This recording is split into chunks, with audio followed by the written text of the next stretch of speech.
भारत कई एक्शंस आपके इस वीडियो को देखते वक्त भी ले रहा है। भारत जिसने कनाडा के साथ 2022 में $8 बिलियन का ट्रेड किया था, जो बाय द वे कनाडा के साथ ट्रेड करने वाली 9th बिगेस्ट कंट्री है। इसी भारत के डिप्लोमेटिक रिलेशंस अब कनाडा के साथ अपनी वर्स्ट स्टेज पर है। और अभी G20 न्यू दिल्ली समिट के बाद कनाडा के जस्टिन ट्रूडो ने एक कैनेडियन सिटीजन की मौत का जिम्मेदार इंडियन गवर्नमेंट को बताया। और ऐसे स्टेटमेंट से भारत के अंदर पीएम नरेंद्र मोदी जी की पॉपुलैरिटी बस बढ़ी। लेकिन अब सवाल ये उठता है कि आखिर एक इंसान हरदीप सिंह निज्जर के लिए जस्टिन ट्रूडो ने भारत जैसी ग्रोइंग इकोनॉमी के लिए ऐसा ब्लंडर स्टेटमेंट क्यों दिया, और क्या इससे भारत की इमेज को इंटरनेशनल लेवल पर कोई फर्क पड़ा या उल्टा जस्टिन ट्रूडो को ही क्रिटिसिज्म झेलना पड़ा। We are not looking to provoke or escalate.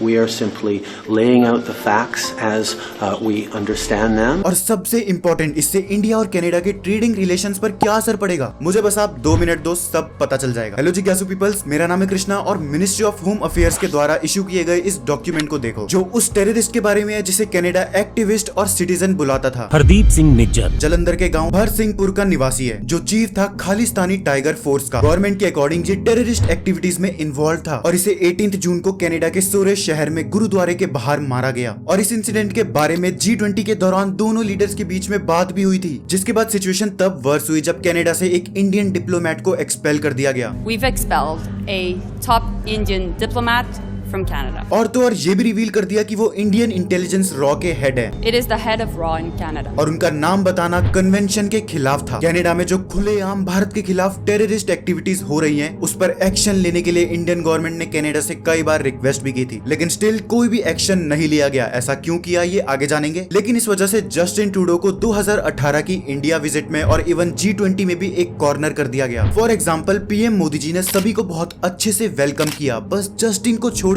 Literally gesture ऐसा था कि चलो साइड हटो, जिसे कनाडा के न्यूज़पेपर सैन टोरंटो ने दिस वे आउट कहकर दिखाया। और ट्रूडो को बस एक जूनियर मिनिस्टर रिसीव करने गए थे, और तो और इन्हें किसी वेलकम नोट से भी ग्रीट नहीं किया गया बाकियों की तरह, जिसका रीजन है इनका खालिस्तानी टेररिज्म को सपोर्ट करना। जैसे जिन ऑर्गेनाइजेशंस को इंडिया में टेररिज्म बताकर बैन किया गया है, उनकी परेड्स में इनका शामिल होना। 2018 में खालिस्तानी कन्विक्टेड टेररिस्ट को डिनर पे इनवाइट करना। हरदीप सिंह निज्जर जो इलीगली कनाडा गया था फेक पासपोर्ट के दम पर, उसको कनाडा की सिटीजनशिप का मिलना। और भी ऐसे कई एग्जांपल्स है जिससे साबित होता है कि ट्रूडो फैमिली खालिस्तानी सेपरेटिस्ट से ऑब्सेस्ड है। ओनली रीजन ताकि ये अपनी प्रेसिडेंट की सीट को बनाए रख पाए, फिर चाहे इन्हें कंट्री लेवल पर ही किसी के साथ रिलेशन खराब ही क्यों ना करने पड़े। अब इसमें इनकी प्रेसिडेंट की सीट इसलिए बच रही है क्योंकि इनको अपनी गवर्नमेंट बनाने के लिए मेजोरिटी तक पहुंचने के लिए कुछ सीटें कम पड़ रही थी, जिसके लिए इन्होंने NDP जो कि खालिस्तानी हेडेड पार्टी है उसकी 20 सीटों की मदद ली। तो ये सब इनका करना मेक सेंस। इसलिए जब जब इनकी गवर्नमेंट नहीं होती तब तब कनाडा और इंडिया के रिलेशन बड़े फ्लरिश होते हैं। अब दोनों तरफ से एक्शंस लिए गए। कैनेडियन सिटीजन्स के लिए वीजा को बैन कर दिया गया इंडिया में। अभी रिसेंटली ही NIA ने पन्नू की प्रॉपर्टीज को भी सीज कर लिया है। और जस्टिन ट्रूडो के एलिगेशंस को कोई सबूत ना होने की वजह से उसे कॉन्स्पिरेसीज कह दिया गया है। इसके बाद इन इश्यूज की वजह से Indian commerce minister Piyush Goyal ji ने FTA डिस्कशंस को ही रोक दिया है। और इसके बाद 19 सितंबर को इंडिया ने कैनेडियन डिप्लोमेट ओलिवर सिल्वेस्टर को 5 दिन में देश छोड़ो कहकर बाहर निकाल दिया। इसके बाद 20 तारीख को इंडियन एक्सटर्नल मिनिस्ट्री ने एडवाइजरी जारी की और इंडियन स्टूडेंट्स को एडवाइस किया कि कनाडा जाना अवॉइड करो, और कनाडा में मौजूद पहले से जो स्टूडेंट्स हैं उनको अवेयर रहने को एडवाइस किया। बाय द वे कनाडा में पढ़ रहे फॉरेन स्टूडेंट्स में से 40% तो इंडियंस ही हैं। और आखिर में NIA ने कनाडा में मौजूद खालिस्तानी टेररिस्ट की एक लंबी चौड़ी लिस्ट जारी कर दी है और ऐसे बोल्ड स्टेटमेंट्स दिए कि कनाडा टेररिस्ट को एक सेफ ग्राउंड प्रोवाइड कर रहा है। अब इस सब के बाद जब जस्टिन ट्रूडो बाकी देशों के पास गए तो इंडिया को कंडेम करने की मांग को इन USA, UK और ऑस्ट्रेलिया जैसे G7 देशों ने भी ठुकरा दिया। In fact G7 chair of Japan ने तो कनाडा को सपोर्ट करने से ही रिफ्यूज कर दिया, और फ्रांस और इटली ने भी इसमें ज्यादा इंटरेस्ट नहीं दिखाया, क्योंकि भारत वर्ल्ड लेवल पर सभी देशों के लिए एक इंपॉर्टेंट एलाय बनता जा रहा है। और पॉलिटिकली भी चाइना के बढ़ते इन्फ्लुएंस को काउंटर करने के लिए बाकी सारे देश भारत को एज अ स्ट्रॉन्ग प्लेयर के रूप में देखते हैं। बट यहाँ पर कहानी में एक ट्विस्ट है। न्यूयॉर्क टाइम्स में एक रिपोर्ट सामने आई कि USA इंटेलिजेंस ने बिना भारत का नाम लिए ट्रूडो को कुछ जानकारियां दी, जिसको इंटरप्रेट कर इसके बेसिस पर ये एलिगेशंस लगाए गए हैं। तो इट मे बी पॉसिबल कि USA डबल गेम खेल रहा है, जो कि वो कई डिकेड से वैसे ही करता आ रहा है। बट दोस्तों, नेशनल लेवल पर जस्टिन ट्रूडो ने मोदी जी के साथ वही काम किया है जो राहुल गांधी हमेशा से करते आए हैं, बेतुके एलिगेशंस लगाकर मोदी जी की पॉपुलैरिटी को और ज्यादा स्ट्रॉन्ग कर देना। क्योंकि अल्टीमेटली तो लोग यही चाहेंगे ना कि ये टेररिस्ट कम हो, चाहे इसमें इंडिया का हाथ हो या ना हो। वैसे अगर हम बात करें इंडिया और कनाडा के ट्रेडिंग रिलेशन पर पड़ने वाले इफेक्ट्स की, तो फ्रेंड्स, इंडिया कनाडा में वर्थ $4 बिलियन